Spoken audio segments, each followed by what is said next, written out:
উজান থেকে নেমে আসা পাহাড়ি ঢল আর একনাগাড়ে বৃষ্টিতে এক মাসের মধ্যে তৃতীয় দফা বন্যার কবলে পড়েছে সিলেট অঞ্চল। টানা বৃষ্টি ও পাহাড়ি ঢলে জেলার সীমানাবর্তী 4 উপজেলার বিস্তীর্ণ এলাকা ঢল অব্যাহত থাকায় বন্যা পরিস্থিতির আরও অবনতির আশঙ্কা করা হচ্ছে। এদিকে টানা বৃষ্টিতে সিলেট নগরেও অনেক এলাকায় জলাবদ্ধতার সৃষ্টি হয়েছে।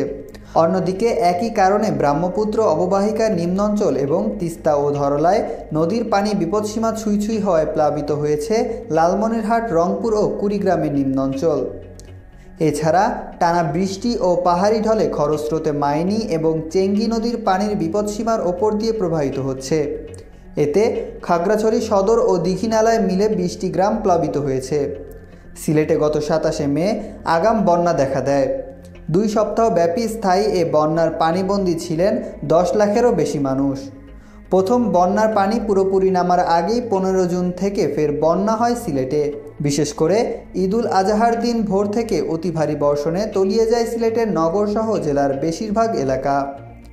এই বন্যার পানি ক্রমেই বিস্তৃত হয়ে পুরো জেলায় ছড়িয়ে পড়ে। এতে সিলেটের সব উপজেলায় অন্তত 13 লাখ মানুষ পানিবন্দী হয়ে পড়েন। তবে গত সপ্তাহ থেকে নামতে শুরু করে দ্বিতীয় দফার বন্যার পানি পুরো নামার আগে গত সোমবার থেকে সিলেটে ফের বন্যা পরিস্থিতির সৃষ্টি হয়। ইতিমধ্যে ঢলে কোম্পানিগঞ্জ, জৈন্তাপুর, কানাইঘাট ও গোয়াইনঘাট উপজেলার অনেক এলাকা পানিতে তলিয়ে গিয়েছে। টানা 3 দফা বন্যার চরম দুর্ভোগে পড়ছেন এসব এলাকার বাসিন্দারা। তলিয়ে গেছে এসব উপজেলার রাস্তাঘাট ও ফসলি জমি। অনেকের ঘরবাড়িতেও পানি ঢুকে পড়েছে। পানি উন্নয়ন বোর্ড পাউবোর সূত্র থেকে জানা যায়, মঙ্গলবার সিলেটে 5টি নদীর পানি 6টি স্থানে বিপদসীমার ওপর দিয়ে প্রবাহিত হচ্ছে। এর মধ্যে সুরমা নদীর পানি কানাইঘাট পয়েন্টে বিপদসীমার 118 সেন্টিমিটার, কুশিয়ার পানি আমলশীত পয়েন্টে 71 সেন্টিমিটার, ফেঞ্চুগঞ্জ পয়েন্টে পানি 22 সেন্টিমিটার ও কুশিয়ারা পয়েন্টে 0.7 সেন্টিমিটার এবং সারি গোয়াইন নদীর পানি গোয়াইনঘাট পয়েন্টে 10 সেন্টিমিটার ওপর দিয়ে প্রবাহিত হচ্ছে। পাউবো সিলেটের নির্বাহী প্রকৌশলী দীপক রঞ্জন দাস বলেন, মূলত ভারতের চেরাপুঞ্জিতে ভারী বৃষ্টির কারণে সিলেটে আবার বন্যা পরিস্থিতির সৃষ্টি হয়েছে। চেরাপুঞ্জিতে সোমবার সন্ধ্যা 6টা পর্যন্ত গত 48 ঘন্টায় 500 মিলিমিটার বৃষ্টিপাতের খবর পাওয়া যায়। সেখানে আরও বৃষ্টির সম্ভাবনা রয়েছে। তিনি বলেন, আগে থেকেই সিলেটের নদ নদী ও হাওর পানিতে ভরাট হয়ে গিয়েছে। ফলে নতুন করে বৃষ্টিতে পানির ঢল নামতে পারছে না। এ কারণে দ্রুত এলাকায় পানি প্রবেশ করছে। কানাইঘাট উপজেলার প্রশাসন সূত্র জানা যায়, সোমবার সকাল থেকে ঢলে কানাইঘাট, সুরমা ও লোভা নদীর পানি দ্রুতগতিতে বাড়ছে। ফলে আগে থেকেই ক্ষতিগ্রস্ত সুরমা ডাইকের অন্তত 18টি স্থান দিয়ে সুরমা ও লোভা নদীর পানি লোকালয়ে প্রবেশ করে উপজেলার 9টি ইউনিয়ন ও পৌর এলাকার জনপদ ফের বন্যায় পানিতে তলিয়ে গিয়েছে।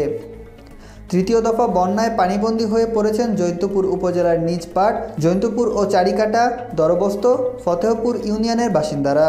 এসব এলাকায় অনেকেই নতুন করে আবার আশ্রয় কেন্দ্রে যাচ্ছেন। জৈন্তাপুর উপজেলার নির্বাহী কর্মকর্তা উম্মে সালিক রুমাইয়া বলেন, তৃতীয় দফায় ভারী বর্ষণে জৈন্তাপুর উপজেলার বন্যা পরিস্থিতির আগের আকার ধারণ করেছে। উপজেলায় বন্যার্তদের জন্য 56টি আশ্রয়কেন্দ্র প্রস্তুত রাখা হয়েছে। তিনি আরও বলেন, যেসব ঘরবাড়ি বন্যার পানিতে তলিয়ে যাওয়ার সম্ভাবনা রয়েছে তাদের সময় নষ্ট না করে একই নিরাপদ আশ্রয় কিংবা নিকটবর্তী আশ্রয়কেন্দ্রে নিয়ে যেতে হবে। এদিকে সোমবার থেকে শুরু হওয়া ভারী বৃষ্টিপাতে রাতে সিলেট নগরের অনেক এলাকায় জলাবদ্ধতা দেখা যায়। মঙ্গলবার সকাল পর্যন্ত জলমগ্ন ছিল নগরের অন্তত 25টি এলাকা। এতে ভোগান্তিতে পড়েন এসব এলাকার বাসিন্দারা। তবে দুপুরের বৃষ্টি থামার পর পানি নামতে শুরু করে। সিলেট সিটি কর্পোরেশনের জনসংযোগ কর্মকর্তা সাজদুল লস্কর বলেন, অতিবৃষ্টির কারণে কিছু এলাকায় পানি জমেছিল, তবে বৃষ্টি থামার পর পানি নেমে গিয়েছে। সিটি কর্পোরেশনের পরিচ্ছন্নতা কর্মীরা বৃষ্টির পানি যাতে না জমে সেজন্য অনবরত কাজ করে চলেছেন।